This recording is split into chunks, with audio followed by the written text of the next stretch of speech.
Hi, I'm George Wallace, retired Navy commander. I commanded USS Houston back in the past, and I write submarine novels. I currently have 8 of them available, and I'm stepping into the spotlight on the Veteran Crowd Network.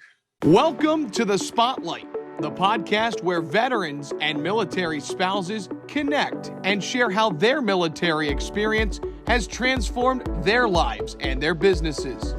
Here's your host, Bob Louthen. Hey, this is your host, Bob Louthen, founder of the VeteranCrowd Network, the network that brings veterans and veteran-led businesses together with each other and the resources they need to prosper.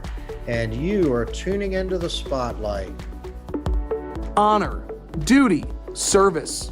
At the VeteranCrowd Network, we're focused on our next mission, bringing veterans, veteran-operated businesses, and veteran service organizations together with each other and the resources they need to prosper.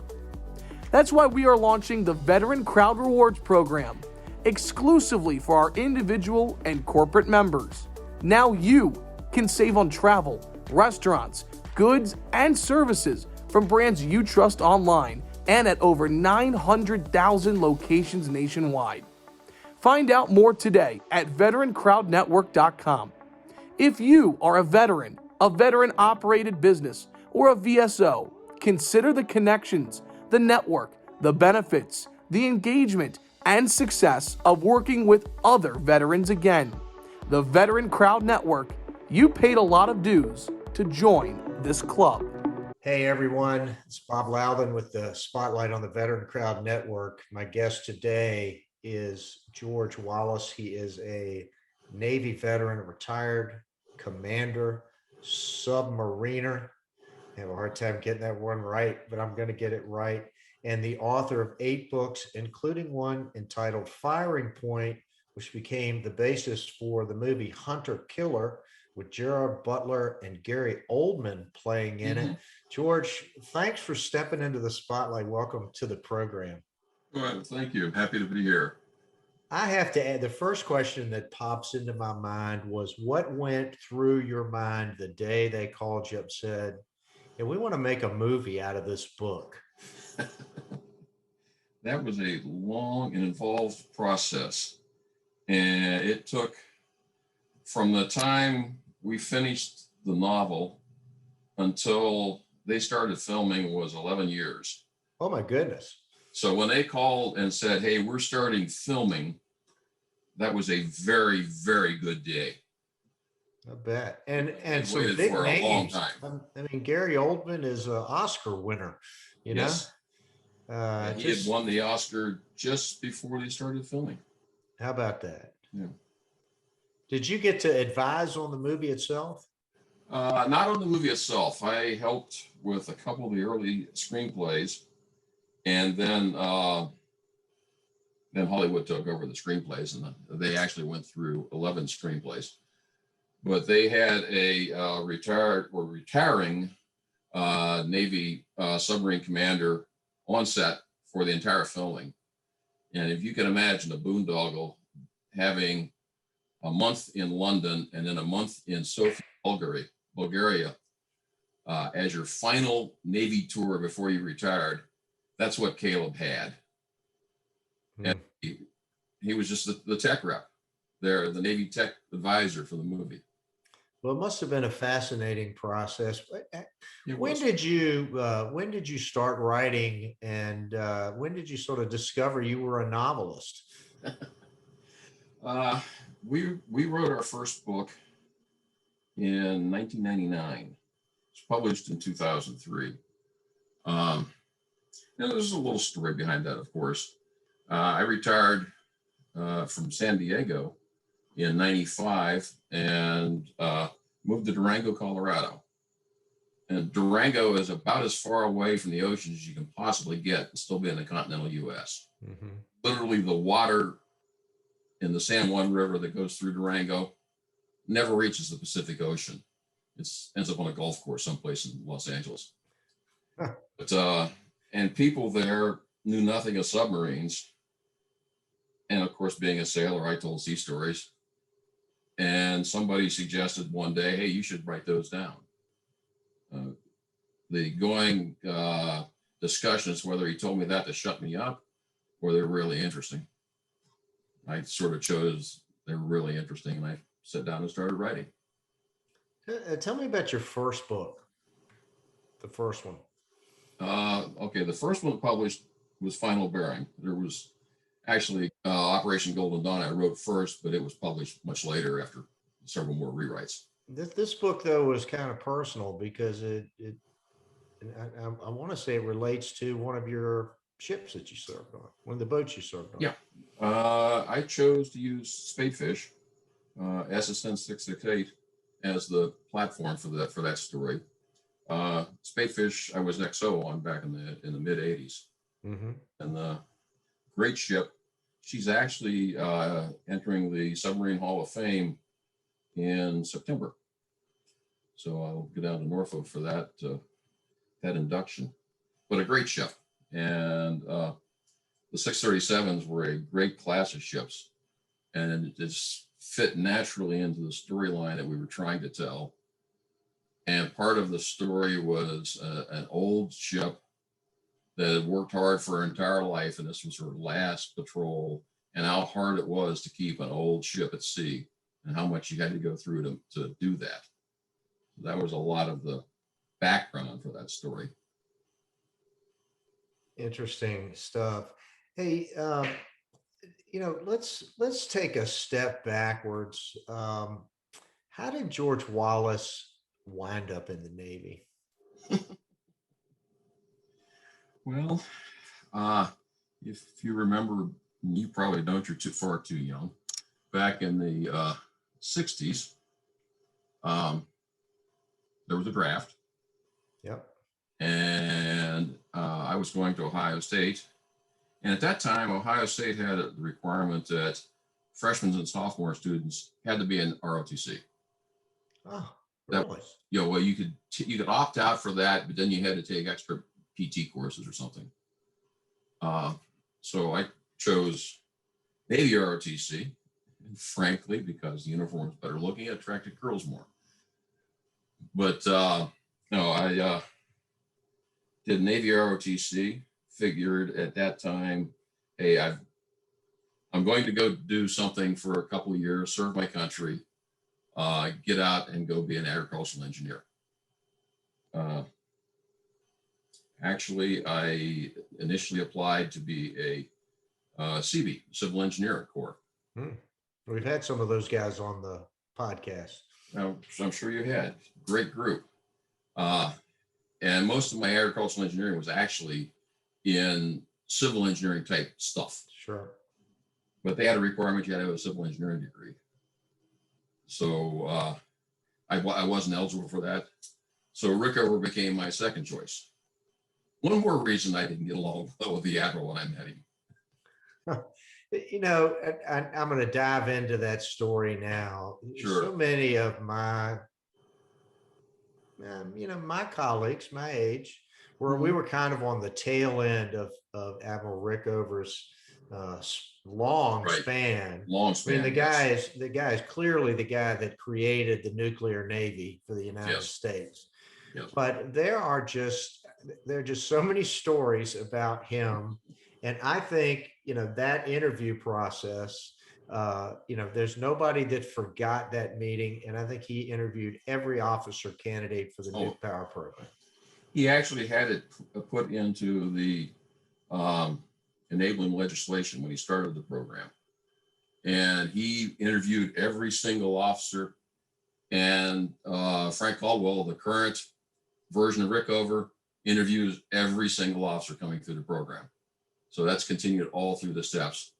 Rickover's thought process for that was he wanted to ensure that anybody running his plant met his criteria, whatever that was. So they had his seal of approval before they ever got a chance to run his plant. So how did you prepare for that interview? And take us through that day, because there's no way to prepare. There's no way to prepare. Everybody that went through that interview, whether you passed it or not, has a story to tell, and they're largely different. He had a way about him. There was, first you have to set the stage a little bit. If you're familiar with DC or Crystal City, his offices were in National City 2, and a corner office, but very Spartan.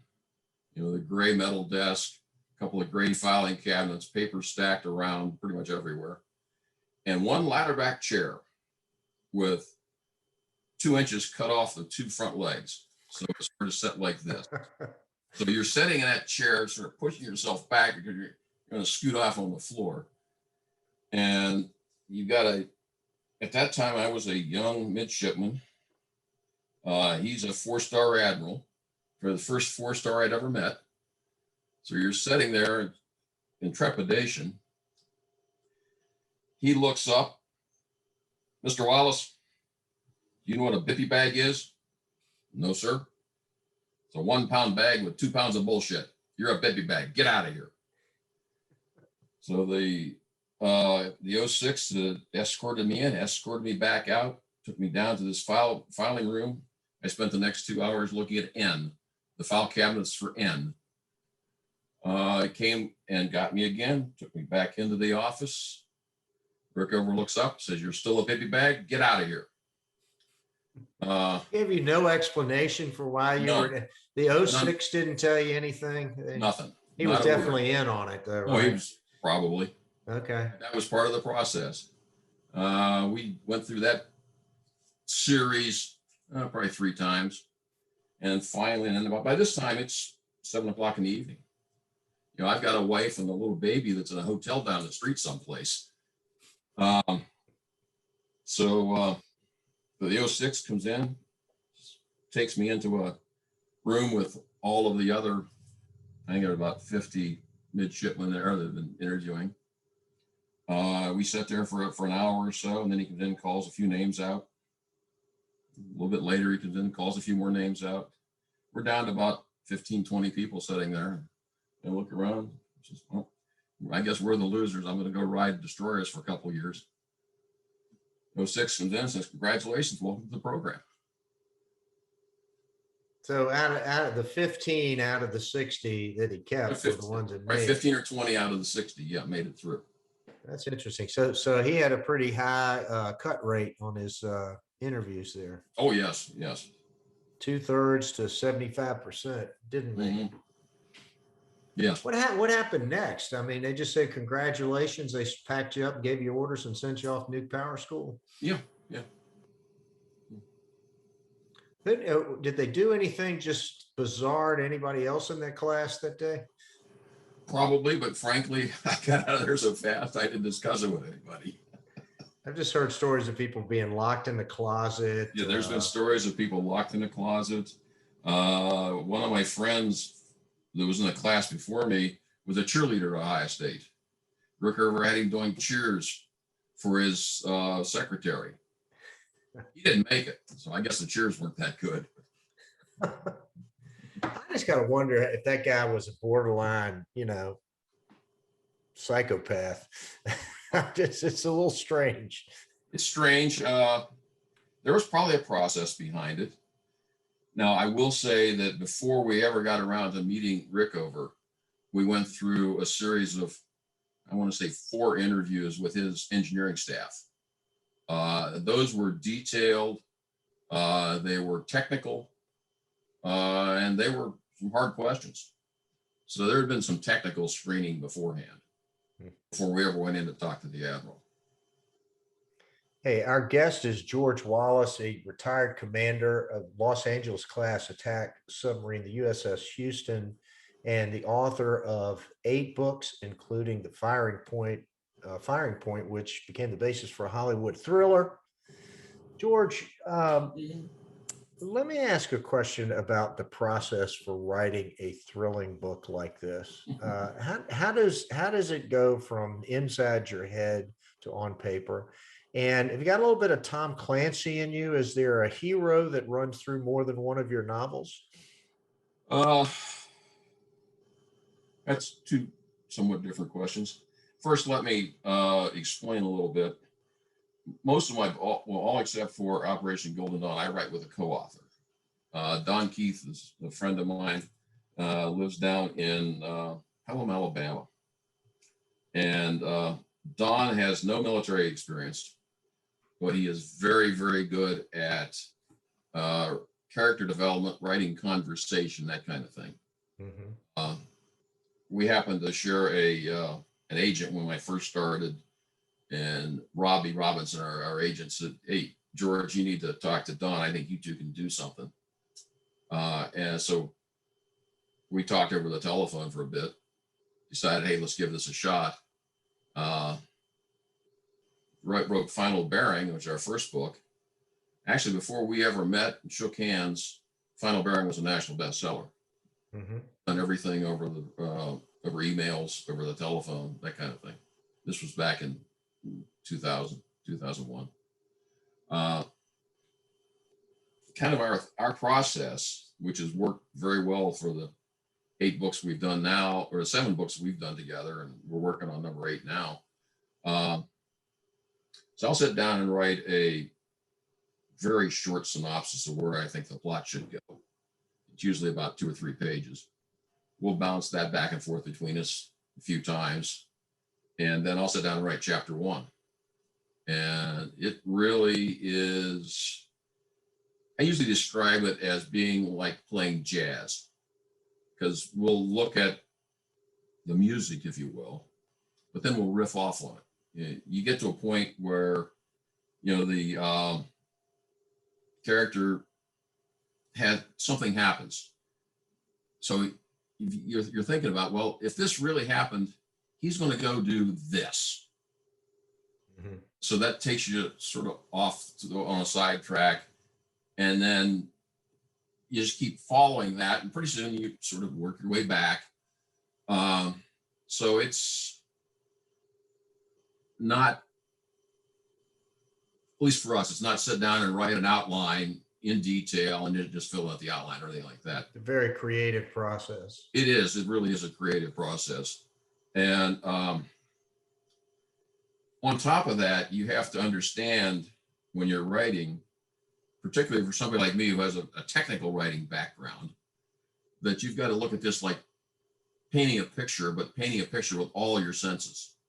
You've got to explain what the character is seeing, what he's smelling, what he's tasting, what he's feeling, as well as what's going on in his mind as you're moving on through the storyline. I mentioned Tom Clancy. I don't know if you ever had, crossed paths with him before he passed away. Well, there's some obviously interesting stories to that. Yeah, I've met Tom a couple of times. He wasn't a military man, and just did extensive research and so forth. You did a lot of work with the Navy SEALs in particular, actual work with them when they were developing a lot of the tactics and so forth that maybe some of it we can't talk about, but how much has that influenced the writing and the storyline? It's influenced it a lot.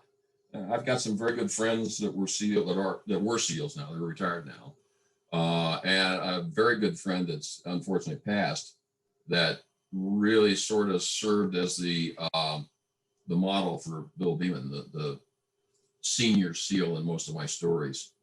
So yeah, there was a lot of that gets played into the storylines. Is there another book in the works? I mean, you've done 8. Is number 9 and number 10 are probably already on the table? Number 8 or number 9 for me is in the works. I just finished chapter 4 today. So it'll be a little while before it's out. And the publisher wants it by the end of the year. And we're under contract for 9, 10, and 11. So. Wow. Yeah. So a whole series of books here are available. And, I'm a civil engineer. I can hardly spell engineer. You're an ag engineer. When did you learn to write? You said you were a technical writer too. Yeah. When did I learn to write? This I can't tell you when I learned to write. I've always been pretty good at writing. Mm-hmm. When I was at Ohio State, I did write a technical paper that was a national award winner on photogrammetry. Mm-hmm. You're a civil engineer. You're familiar with photogrammetry. I'll pretend I am. Well, just to shake your head up and down. But it's using aerial photography and then being able to either use multi-sensors or to measure distances, heights, that kind of thing off of it. Use it for plans. It's used a lot in road building. Mm-hmm. It's used a lot in sensor studies to find minerals, that kind of thing. I was a civil engineer a long time ago. I Not as long ago as I was, but yeah, I gave it up. I Yeah. gave it up. George, how do you think, as a veteran, when we see Hollywood's depictions of things? I mean, I've seen some real bastardization of the military by Hollywood. Mhm. How do you see that? How do you kind of do you have to bite your tongue with some of the stuff they did with the book, or is are you able to get them to kind of keep it along the storyline? Well, there are two levels to that. Part of Hollywood, and fortunately it wasn't the part I was dealing with, is very anti-military. And you end up with stories that are, to my reasoning, not worth the trouble even bother to watch. Fortunately, I didn't have to deal with that. The companies that I dealt with were very pro-military, very appreciative of what the military does, and were interested in providing an entertaining story, but at the same time a realistic story. Yeah, I had to bite my tongue sometimes. I sometimes think that that there always seems to be the point in the movie where the junior officer defies orders and does the right thing, which sends a subliminal message that the senior leadership is tunnel vision or something of that nature. Am I on target? You're on target there.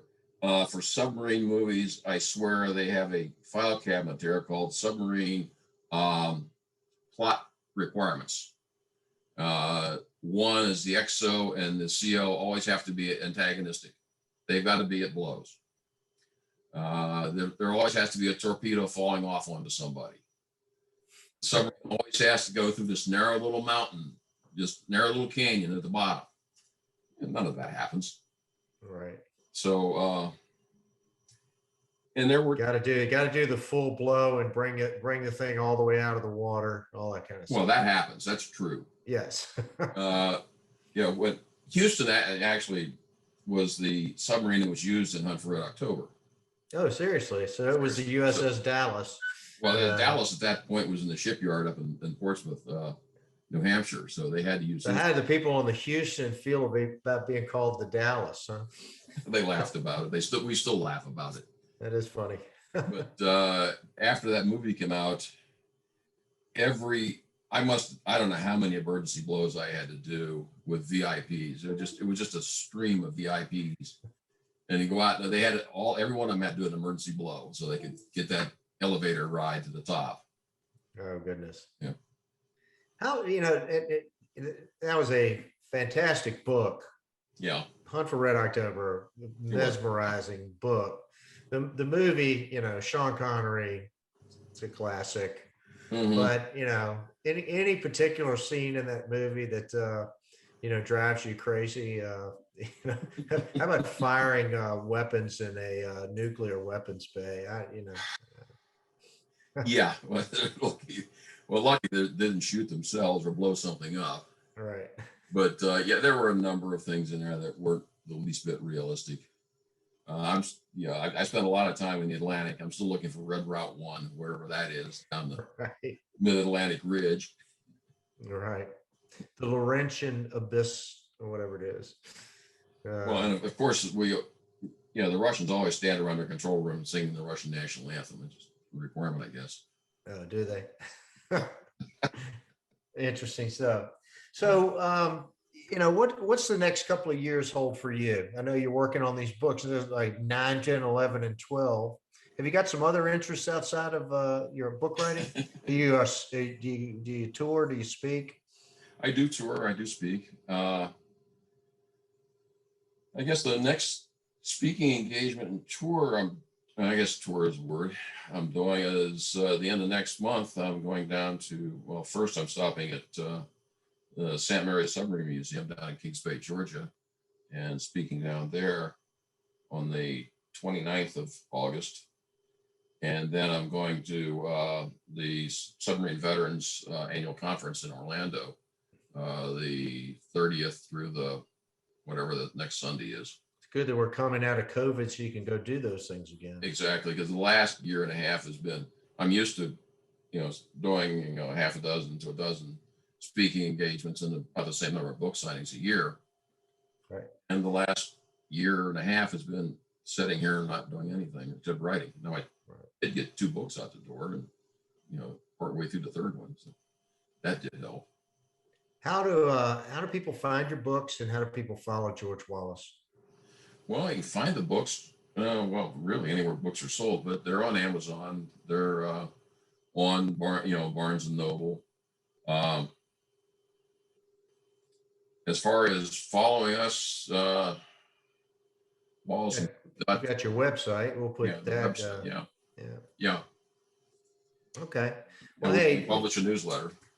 All right, and people can subscribe to that as well. Exactly. Yes. So we'll put links to George Wallace's website on the show notes. We'll put links to your newsletter so people can sign up, and certainly put some access to your books. We'll be looking forward to the next one coming out. I guess that'll be maybe sometime next year. You think it'll hit the books? Well, if I get it to the publisher in December, it'll probably come out in April. Good. Yeah. Okay. All right. Well, listen, time goes by quickly on these sure calls. does. There's so many things to talk about, but it's been fascinating to hear about your experience, about your time with Admiral Rickover, your book writing. I'm kind of excited. I need to get my hands on the series. Maybe you'll get me hooked. Oh, good. Just have to read them all in order. Hey, folks, you've been listening to the Spotlight on the Veteran Crowd Network. Our guest has been George Wallace. He's Commander, U.S. Navy, retired, former commander of the Los Angeles class attack submarine, the USS Houston, and the author of 8 books, including Final Bearing, which was turned into a Hollywood blockbuster movie. So, George, thank you for being my guest today. I really appreciate you sharing your story on the Spotlight. Thank you. I certainly enjoyed it. Hey, you've been listening to the Spotlight on the Veteran Crowd Network. We're coming your way on Tuesdays and Fridays, and doing authors now on Tuesday. So our guest has been George Wallace, the author of a number of books about submariners. Really appreciate you being our guest. I'm going to throw out an Army Bravo Zulu to George Wallace, folks, and that's a wrap.